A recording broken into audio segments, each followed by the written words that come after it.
Now we are going to learn about the volcanoes. What is volcanoes? Volcanoes क्या होता है वो हम पढ़ने जा रहे हैं. तो ये ऊपर के जितने भी हमने स्टडी की थी सबके वीडियोस मैंने बना के आपको भेज दिए थे, इजी वे में समझाया था. चलिए हम पढ़ते हैं volcano. So students, what is volcano? So volcano is a natural opening in the earth's crust through which molten materials, rocks, ashes and gases etc. are thrown out are called volcanoes. So volcano मतलब एक तरह से ये प्राकृतिक घटना है.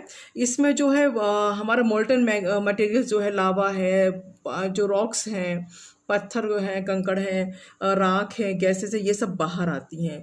और ये जो है घटना यह क्या कहलाती है? वॉल्केनो कहलाती है. तो ये जो वॉल्केनो की घटना, ज्वालामुखी का फटना जो है आप देख रहे हैं, और आपने कई बार इसको न्यूज़ में भी देखा होगा. ये सब क्यों होता है? ये सब का कारण ये है कि जो एक्सेसिव हीट होती है और जो प्रेशर होता है इनसाइड द अर्थ, उसके कारण ये वॉल्केनो की घटना घटित होती है.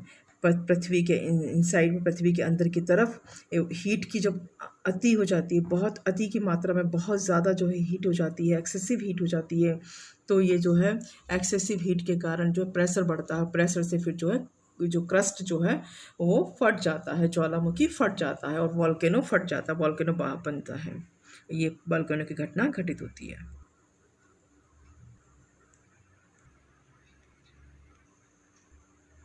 देखिए किस तरह से सब बाहर आ रहा है. पहाड़ी में ज्वालामुखी फट रहा है, पहाड़ों से सब निकल रहा है, बह रहा है, मोल्टन मैग्मा बह रहा है. ये सब जो आप ये देख रहे हैं सब बह रहा है. किस तरह से धुआं उठता है, स्मोक उठता है, कई प्रकार के केमिकल्स भी बाहर आते हैं. And the opening through which molten rocks और lava comes out is called vent of volcano. माने जिस जगह से वो निकलता है उसको हम क्या बोलते हैं? वेंट बोलते हैं. वॉल्केनो का वेंट है. जहाँ से मोल्टन रॉक्स या लावा जो है वो बाहर आता है वो कहलाता है आपका वेंट. और एक हमने पढ़ा वॉल्केनो क्रैटर. वॉल्केनो क्रैटर क्या होता है? जो फनल शेप होता है, depression at the top of the vent is called crater. माने जो फनल का शेप लिए हुए होता है, ये मैं आपको समझाती हूँ. सी दिस एरिया, ये जो एरिया है, ये जो एरिया फनल शेप में जो बना हुआ है, ये कहलाता है आपका crater, crater of volcano. So most of the active volcanoes of the world are located in the circular belt around the Pacific Ocean known as the Pacific Ring of Fire. चलिए इसको हम देख लेंगे. और इससे पहले मैं आपको और सारे क्रैटर्स दिखा देती हूँ. ये सब क्रैटर है, ये सब क्रैटर बने हुए हैं, में पानी जमा हो रखा है. देखिए क्रैटर से ऐश वो स्मोक निकल रहा है, धुआं निकल रहा है. See this beautiful crater. दुनिया की जो अधिकतर जो वॉल्केनो जो most of the active volcano, जो वो सक्रिय जो वॉल्केनो है, ज्वालामुखी जो है, वो वर्ल्ड की जो है अधिकतर इसी एरिया में लोकेट होती है, पैसिफिक ओशन में लोकेट होती हैं. ये देख रहे हैं आप पूरा ये पैसिफिक एरिया जो पड़ता है ये वाला, उसमें लोकेट हो रही हैं. और इसलिए इसको कहते हैं, ये जो एरिया है ये पैसिफिक ओशन का, इसको कहते हैं पैसिफिक रिंग ऑफ फायर. ये आप देख रहे होंगे पैसिफिक रिंग ऑफ फायर कहलाता है. वॉल्केनो जो है, इरप्शन जो वॉल्केनो का होता है वो आपने देखा है कि किस कहाँ से कैसे निकलता है इरप्शन, है ना. कि इस तरह से वॉल्केनिक कोन्स जो है, इस तरह से जो ओपनिंग जो एरिया है यहाँ से सब ऐश, मोल्टन मैग्मा, गैसेज ये सब बाहर आती हैं. लेकिन कई बार क्या होता है, समटाइम्स क्या होता है, कई बार आपने देखा होगा कि इस तरह के क्रैक्स भी आ जाते हैं, है ना. तो कई बार इनमें से भी निकलने लगता है लावा, जो मोल्टन मैग्मा है वो यहाँ से भी बाहर आने लगता है. तो इन प्लेसेस को हम कहते हैं फिशर इरप्शन. देखिए फिशर इरप्शन यहाँ भी हो रहा है. वैसे आपने देखा होगा पिक में कि ज्वालामुखी जो है, वॉल्केनो जो है, एक प्रकार के ओपनिंग जो एरिया जो आपने देखा है वो कोन के समान होता है, बट समटाइम्स ऐसे क्रैक्स में से भी बाहर आने लगता है इस सारा जो मोल्टन मैग्मा, रॉक्स, गैसेस. ये देखिए इस तरह से क्रैक्स में से बाहर आ रहा है सब. ये दिखाई दे रहा है आपको, इस तरह से बाहर आता है. ये हम क्या कहते हैं? Fissure eruption. अब हमें पढ़ना है टाइप्स ऑफ वॉल्केनोस. कितने तरह के वॉल्केनोस होते हैं?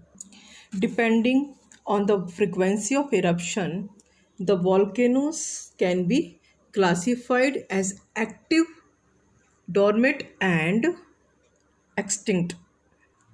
Depending upon the frequency of eruption. Eruption के जो की फ्रिक्वेंसी के आधार पर जो है वॉल्केनो को जो 3 तरह से डिवाइड किया गया है. मतलब कि कितने बार किस तरह से, मतलब कैसे, कितनी फ्रिक्वेंसी है, बहुत ज़्यादा हो रहा है या कम हो रहा है या कभी काल हुआ फिर नहीं हुआ। सो इनके आधार पर, जो इनके इरप्शन के आधार पर वॉल्केनोज को 3 तरह से डिवाइड किया गया। First one is active, second dormant and third one is extinct. So active volcano क्या होता है, आइए देखें। एक्टिव वॉल्केनो वो वॉल्केनो होता है जहाँ पे कि कंटिन्यूस जो है वॉल्केनिक एक्टिविटीज़ होती रहती हैं, लगातार वॉल्केनिक एक्टिविटीज़ होती रहती हैं और उनमें जो इरप्शन होता रहता है एनी टाइम, कभी भी जो है इसमें इरप्शन हो जाता है। Mount Etna and mount Stromboli जो है इटली का, इसके एक्टिव वॉल्केनो के एग्जाम्पल हैं। ये माउंट एटना वॉल्केनो है, माउंट एटना का वॉल्केनो है, ये हमेशा एक्टिव रहता है। ये स्ट्रोम्बोली माउंटेन है। ये सारे आपको विकीपीडिया से मैंने पिक्स लेके दिए हैं टाइम टू टाइम, जो माउंट एटना और माउंट स्ट्रोम्बोली में जो वॉल्केनोज हुए की घटना घटित हुई, वो सब के पिक्स मैंने विकीपीडिया से निकाले हैं। एक बार माउंट स्ट्रोम्बोली में किस तरह से वॉल्केनो की घटना घटित हुई, कितनी सुंदर लग रही है बट कितने भयावह होगी। ये डोरमेंट वॉल्केनो है, ये जापान का डोरमेंट वॉल्केनो है। ये 250 ईयर्स बिफोर जो है इसमें इरप्शन हुआ था। डोरमेंट वॉल्केनो वो वॉल्केनो होते हैं जिनमें एक लंबे समय तक जो है इरप्शन नहीं होता है, काफ़ी लॉन्ग टाइम बाद वो उसमें इरप्शन होता है और वो कभी भी हो सकता है, बट उस जो होता है तो उनके बीच में काफ़ी लंबा गैप होता है। जैसा कि नाम से ही है एक्सटिंक्ट वॉल्केनो, एक्सटिंक्ट मीन्स कि जो विलुप्त हो गए हों। सो इनके कोई रिकॉर्ड्स नहीं हैं इनके इरप्शन के, and no possibility of eruption in future में भी इनके इरप्शन के होने की कोई पॉसिबिलिटी, कोई संभावना नहीं है। और इन्हें डेड वॉल्केनो भी कहते हैं।